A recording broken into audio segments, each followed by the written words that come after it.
एक चीज बड़ी इंपॉर्टेंस रखती है, वो पिच है। और जो पिच बनाने की बात थी, तो यानी कि उससे मतलब ये है कि 3-4 चेयरमैन गुजरे, चेयरमैन तो खैर नहीं बनानी थी, बट जो कोचेस थे, कप्तान तो सारे टेन्योर में बाबर था।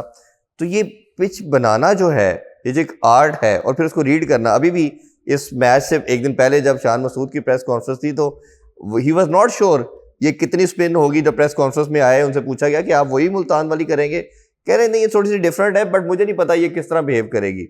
ही वॉज नॉट नोइंग कि ये पिच इस तरह की है, ये पहले दिन नहीं होगा। कप्तान को तो थोड़ा इतना वास्ट एक्सपीरियंस है आपका। ये जो पिच रीडिंग या बनाना, दोनों का मामला जो है, आपके समझते हैं ये जो कैप्टन या कोच है, इनमें से किसको इतना नॉलेज नहीं है इस चीज का?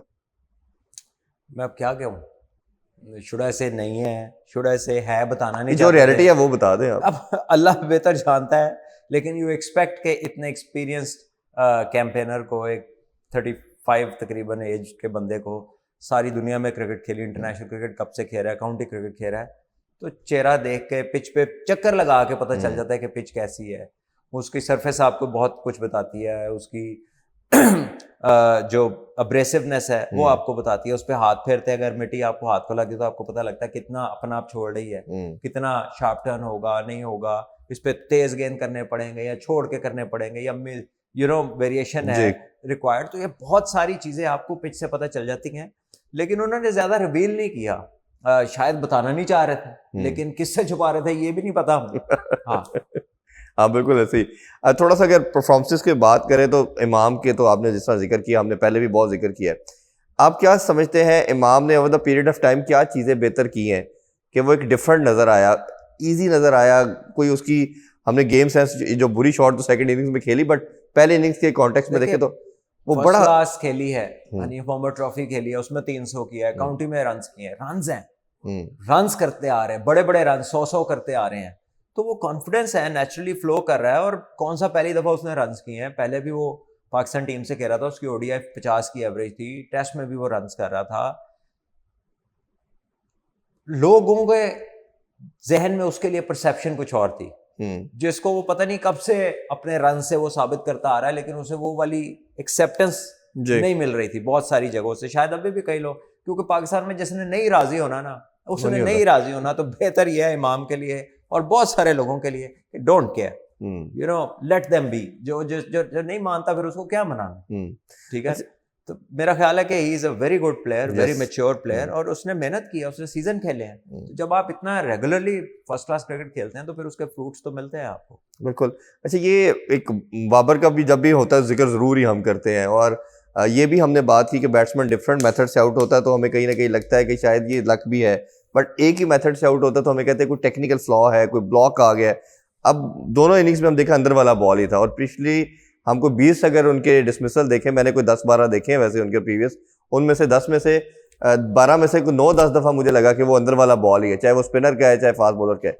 तो आपके ख्याल में क्या ये इतना बड़ा टेक्निकल फ्लॉ है, प्रॉब्लम है, जिसकी वजह से बाबर इसमें फंसा हुआ है, और इससे निकलने का बेस्ट वे आउट क्या है? आल्दो आप अक्सर बताते रहते हैं, बट मेरा ख्याल है कि फिर लोग जानना चाहेंगे। देखिए, as far as the spinners are concerned, तो बेस्ट है कि वो लंबी बारियां स्पिनर्स के अगेंस्ट ले, रफ में खेलें, जहां या तो कोई रफ पिच बनवा लें, या जब बॉलर बॉलिंग करके फ्री हो जाते हैं, तो वो जो स्पाइक्स के निशानात होते हैं वो काफी ज्यादा रफ बनी होती है, तो उसको अच्छी लेंथ पे उसको कर दे और खुद थोड़ा पीछे खड़े हो जाए। उनको पता है ये सारी चीजों का, वो इस पे अपना टाइम स्पेंड करें, बजाय के कोई कोच आके उनके कान खाता रहे जिसने खुद कभी ना किया हो कुछ।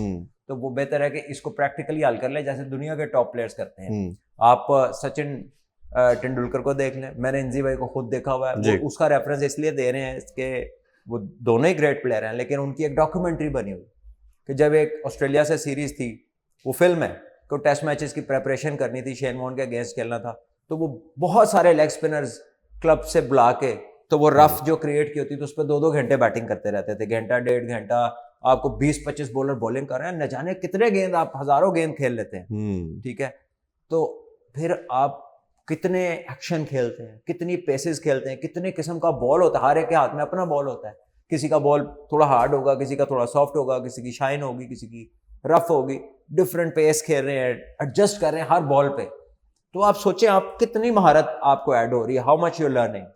तो do something like that rather than. और वो डोमेस्टिक की भी तो बात है ना सलमान भाई उससे सुनो, आप 2019 के बाद डोमेस्टिक नहीं खेले और अभी आप फ्री भी थे, आप वाइट बॉल का पार्ट भी नहीं थे, T20 का टीम का पार्ट नहीं थे, और अदर देन आप चाहिए था। आई एग्री, बिल्कुल खेलना चाहिए था, इसका कोई एक्सक्यूज नहीं। और ये ऑनेस्ट बोर्ड पे भी नहीं कहीं आता कि आप पूरे कैंप में से 2 बंदों को एग्जेम्प्ट कर रहे हैं, बाबर और शाहीन को एग्जेम्प्ट किया गया और बाकी तमाम लड़कों को आपने ड्यूरिंग कैंप कहा कि जाके आप खेल के आए, इसकी कोई लॉजिक आपको समझ आती है?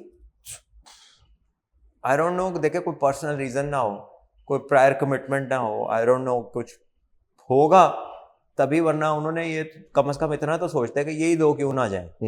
ठीक है, सो मुझे नहीं मालूम कि मुझे क्या अब इसमें कमेंट करूं, क्योंकि असल रीज़न नहीं मालूम, बट श्योरली वो खेलना चाहिए था। अगर उन्हें कोई बहुत ज़रूरी चीज़ नहीं थी, कोई इमरजेंसी नहीं थी, तो this should have been their number 1 priority कि वो ये जाके खेले। लेकिन कितनी चीज़ें अलाइंड है, उन्होंने तो फैसल अकरम को भी भेजा था। हाँ जी, ठीक है, वो तो कोच ने निकल आया, उन्होंने जरूरत नहीं। ठीक है, वो बंदा टेस्ट मैच के स्क्वाड से वापस आ रहा है, एक सिटी की टीम ने निकलाया, तो किसी ने क्या कर लिया, किसी ने किसको पूछ लिया? यू नो, चीजें अलाइंड होना, सिंक्रोनाइज्ड होना, एक इकोसिस्टम बना होता है कि यार ये बंदा वहां से आ रहा है, इसको इन करो, इस पाकिस्तान खेल सकता है, जरूरत पड़ सकती है, अगर सीरीज में नाम है, किसी को इंजरी हो जाए किसी को, तो वो मैच प्रैक्टिस उसको दें, क्योंकि जितना कुछ नीचे हो रहा है वो पाकिस्तान टीम को फैसिलिटेट करने के लिए हो रहा है, वो किसी कोच के चैंपियन बनने के लिए सिर्फ नहीं हो रहा, वो भी जरूरी है, लेकिन उस सब की जो फोकस है कि प्लेयर बना के किधर भेजना है, पाकिस्तान की टीम में भेजना है, दिस इज ओनली वन, एक ही डायरेक्शन है और कोई नहीं है। इस सारी का मकसद क्रिकेट बोर्ड इन्वेस्ट कर रहा है, कोच के ऊपर भी, रीजन के ऊपर भी, क्रिकेट के ऊपर भी, ग्राउंड, अंपायर, हर चीज। क्यों?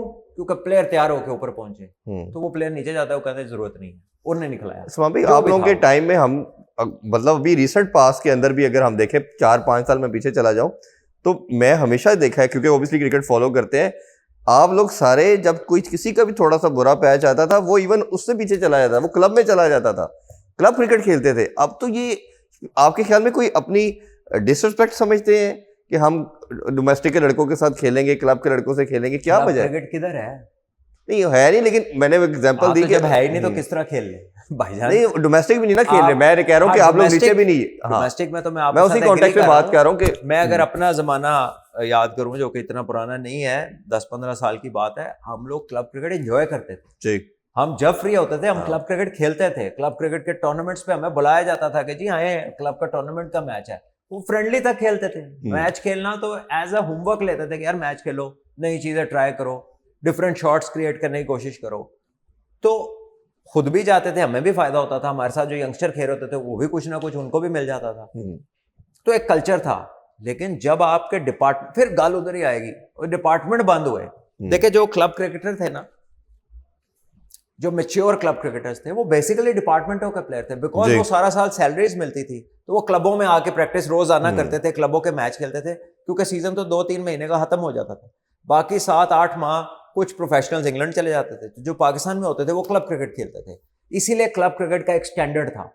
जब आपने डिपार्टमेंट्स बंद किए तो वो कल्चर ही खत्म हो गया, क्योंकि लोगों को अब कुछ और काम करना पड़ना था। डिपार्टमेंट ने प्लेयर्स को निकाल दिया तो क्लब क्रिकेट बंद हो गई। वो कुछ क्लब्स तो बिल्कुल ही बंद हो गए, कुछ एकेडमीज बन गए। एकेडमीज में क्या होता है, छोटे बच्चे आ रहे हैं, वो क्रिकेट सीख रहे हैं, उनके पेरेंट्स पे कर रहे हैं, वो जैसे पढ़ने वाली एकेडमीज है, वो इस तरह की एकेडमीज बन गई। लेकिन वो जो प्रोफेशनलिज्म नजर आता था आपको, क्लब क्रिकेटर की तैयारी नजर आती थी, अपने से बेहतर में खेल के, डिपार्टमेंटल प्लेयर आके खेल रहे हैं, फर्स्ट क्लास रीजन के खेल रहे हैं, नेशनल प्लेयर्स, उनके बीच में जब नए यंगस्टर्स आके खेलते थे तो there was a lot to learn. अब सारी एक उम्र के, सारे इनएक्सपीरियंस, सारे मतलब जिनका ताल्लुक ही कोई नहीं ऊपर वाली क्रिकेट से, वो जितनी मर्जी क्रिकेट खेलते रहे, उससे क्या होगा?